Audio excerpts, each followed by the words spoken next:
Good morning student, welcome back to the maths class. Today we will do exercise 2.3.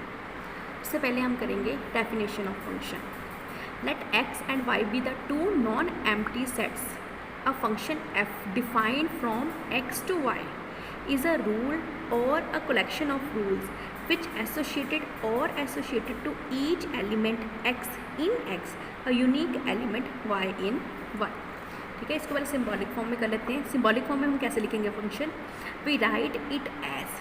ठीक है, function को हमने किससे डिनोट कर देना? एफ से. ठीक है, so F from X to Y, यानी कि एक्स से वाई. ठीक है, इसको हमने रीड कैसे करना है? Function defined from the set X to the set Y. कैसे करना है इसको? हमने बोला है function from the set X to the set Y. ठीक है, इसको हमने ऐसे रीड करना है. Next, the unique element y of y is called the value of f at x, the image of x under f. It is written as F X y is equal to F x. ठीक है, यहाँ पे हमने कोई भी unique element है y जो ये y है, y के बीच में कोई भी एलिमेंट है y is called a value of f at x, यानी कि इस एलिमेंट की वो क्या होगी? वैल्यू होगी. यानी कि 1 की वैल्यू यहाँ पे क्या आ गया? कौन सा एलिमेंट आ गया? 2. ठीक, it is written as F X. इस फंक्शन को हम क्या लिखेंगे? एफ एक्स लिखेंगे. और इसको पूरा हम कैसे लिख सकते हैं? y is equal to F X, यानी कि जो y का आंसर है वो कैसे आता है? एफ. इसको एक एग्जाम्पल से भी बता सकते हैं. एग्जाम्पल हम कैसे ले सकते हैं? सपोज कर लो कि हमारे पास फंक्शन है y is equal to 3x या 2x. ठीक है, अगर y की वैल्यू हम 1 पुट करते हैं, सॉरी x की वैल्यू अगर हम 1 पुट करते हैं तो y की वैल्यू क्या आ जाएगी? 2. तो ठीक है, 1 का यानी आंसर हमारे पास क्या आ गया है? इसकी इमेज क्या आ गई? 2. इसी तरह इसी में हम 2 पुट करते हैं तो क्या आंसर आ जाता है? 4.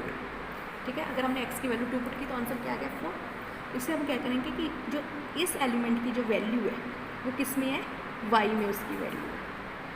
ठीक है, इसलिए हम किस क्या कहेंगे? The unique element y of y is called the value of f at x. f की वैल्यू किस में है? y में. ठीक है, और इसको किससे डिनोट करेंगे? f y is equal to F x.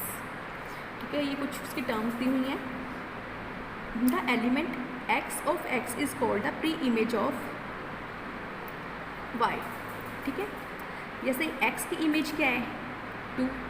x की इमेज इधर y में है ना, यानी कि 1 की इमेज क्या है? 2. 2 की इमेज क्या है? 4.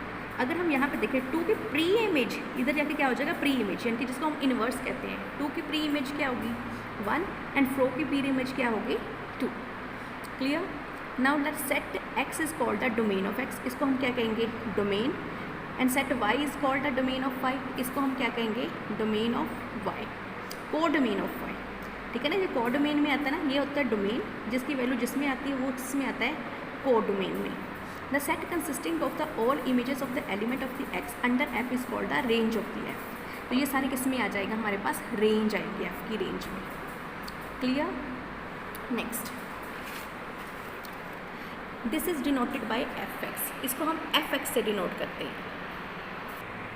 ठीक है, it is denoted by F X. इसको हम एफ एक्स से डिनोट करते हैं. Thus the range of F is equal to F X from all X belongs to X. This is a subset of the Y which may or may not be equal to the Y. ठीक है, जो भी हमारे पास range होगी, हो सकता है वो रेंज किसके इक्वल हो? वाई के इक्वल हो. सो जो रेंज है,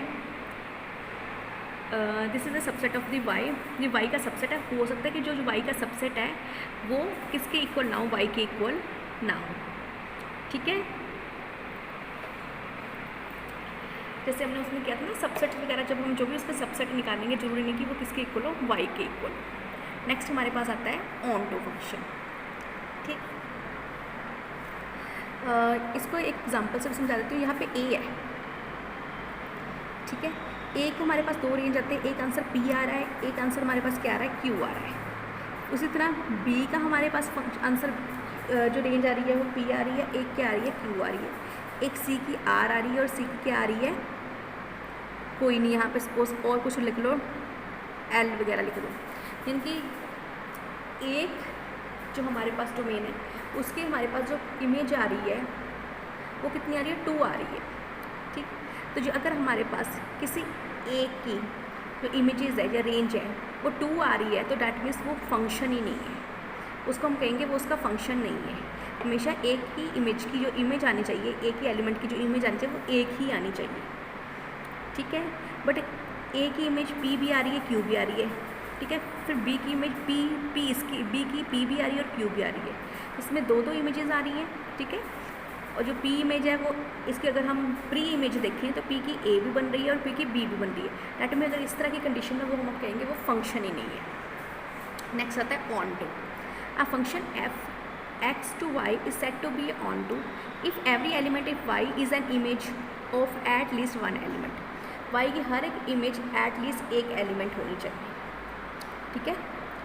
एक्स की एक element. If the range is equal to f is equal to y, example से हो जाता है हमारे पास एक्स जो हमारे पास सेट है वो क्या है a b c d, y हमारे पास सेट क्या है पी क्यू आर, ठीक है। तो यहाँ पे देखो ए की इमेजेस क्या आ रही है,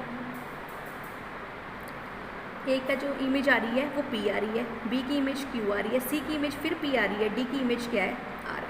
ये फंक्शन हमारे पास कौन सा फंक्शन होगा, ऑन टू फंक्शन होगा, ठीक है। अगर सेम इन तीनों की इमेजेस, ठीक है, इसके दोनों की इमेज एक हो सकती है बट इन दोनों की, इनकी ए की इमेज पी ए की इमेज क्यू वो नहीं हो सकती, इधर से दो हो सकती है, इधर से एक ही है, ठीक है। एक इमेजेस है। अगर इसकी इमेज, इस फंक्शन को हम क्या कहते हैं on to function.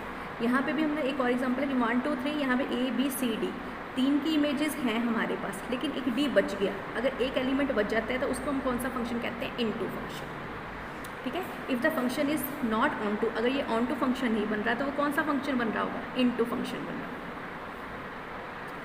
Clear. Next 1 1 function. A function F from X to Y is set to be a 1 1 or injective if different element of X have different image of Y. कहते इसमें 1 1 में है कि डिफरेंट एलिमेंट एक्स के different element की जो images है Y में वो भी क्या होगी, डिफरेंट होगी, ठीक है। अगर कहते हैं जो x1 है x2 के इक्वल नहीं है तो फंक्शन ऑफ x1 भी f2 के इक्वल नहीं होगा, और दोनों x किसको बिलोंग करेंगे, x को बिलोंग करेंगे। एक और, अगर x1 x2 के इक्वल है तो fx1 भी fx2 के इक्वल होगा। इसमें भी x एंड x2 किसको बिलोंग करेंगे, x को। इसको एग्जाम्पल से समझा देते हैं। देखो 1 है, 1 की इमेजेस a है, 2 की इमेजेस d, 3 की c एंड 4 की d, ठीक है। नेक्स्ट इधर f2 फंक्शंस में भी 1 की a, 2 की b, 3 की d एंड 4 की c। हर एक की एक इमेज है, चाहे इसके ऊपर नीचे इमेज हो गई है, 1 की एक इमेज है, इसकी भी एक है, सबकी एक इमेजेस है, ठीक है। ये फंक्शन हमारे पास कौन सा है, 1 1 function.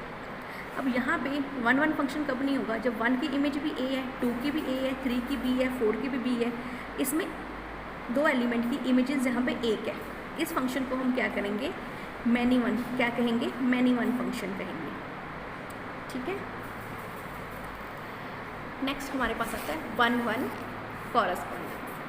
If function f from x to y is set to be a 1 1 correspondent or bijective if f is both 1 1 injective and onto टू सब्जेक्टिव। उसमें वो 1 1 कॉरस्पॉन्डेंस कौन सा है, उसमें 1 1 भी फंक्शन होता है और ऑन टू फंक्शन भी होता है, ठीक है। ऑन टू हमने पीछे किया ना, और 1 1 भी हमने किया, उन दोनों को मिला के जो फंक्शन बनेगा 1 1 कॉरस्पॉन्डेंट क्या है। एग्जाम्पल x हमारे पास ये एलिमेंट है ABCD, y हमारे पास क्या है PQRS। Function from x to y defined by the FAP, जो फंक्शन ऑफ FA है वो P के इक्वल है, FB Q के इक्वल है, FC R के इक्वल है, FD S के इक्वल है, इज़ 1 1 ऑन टू। देखो A के एक ही इमेजेस, D की भी एक है, C की भी एक है, D की इमेज, ठीक है। 1 1 है प्लस इसमें से कोई बचा भी नहीं है, तो इस फंक्शन को हम क्या कहेंगे, 1 1 ऑन टू फंक्शन, ठीक। सेम वे से यहाँ पे हमारे पास ये एलिमेंट है, इसमें से सिर्फ ये एलिमेंट की कोई इमेजेस नहीं है, तो इस फंक्शंस को हम क्या कहेंगे, 1 1 इनटू, ठीक है ना। जब एक चीज़ बच जाती है उसको हम फंक्शन को क्या बोलते हैं, इनटू। अगर सभी के सभी की इमेजेस हो तो वो फंक्शन हमारे पास क्या होता है, ऑन टू। 1 1 तो है ना, हर एक की एक इमेज है, तो ये फंक्शन हमारे पास क्या आ गया, 1 1 इनटू फंक्शन, क्लियर। नेक्स्ट इसका थर्ड पार्ट, एक और एग्जाम्पल है। x हमारे पास ये है, y हमारे पास ये है। The function f x tends to y defined f a is equal to p, f b is equal to r, f c is equal to p, f d is equal to q is neither 1 1 and nor into, ना ही तो वो 1 1 है ना ही onto है, because the distinct element of the c have the same images p and the element s has no pre images, ठीक है। अब देखो ये वाला फंक्शन हमारे पास कौन सा है, यहाँ पे A B C D P Q R S, इसकी तो इमेजेस नहीं है, ठीक है। इसमें A की इमेजेस भी P है और C की भी P है, ठीक। B की क्या है R है और D की क्या है Q। इसमें से एक चीज़ तो बच गई हमारे पास। अगर एक चीज़ बच गई है, फंक्शन क्या ऑन टू नहीं होगा, कौन सा फंक्शन बन जाएगा हमारे पास, इनटू फंक्शन बन जाएगा। क्या ये 1 1 है? नो, ये 1 1 नहीं है, क्योंकि A की भी P है, C की भी P है, यानी कि इस दो एलिमेंट की जो इमेजेस है वो P है, ठीक है। इसके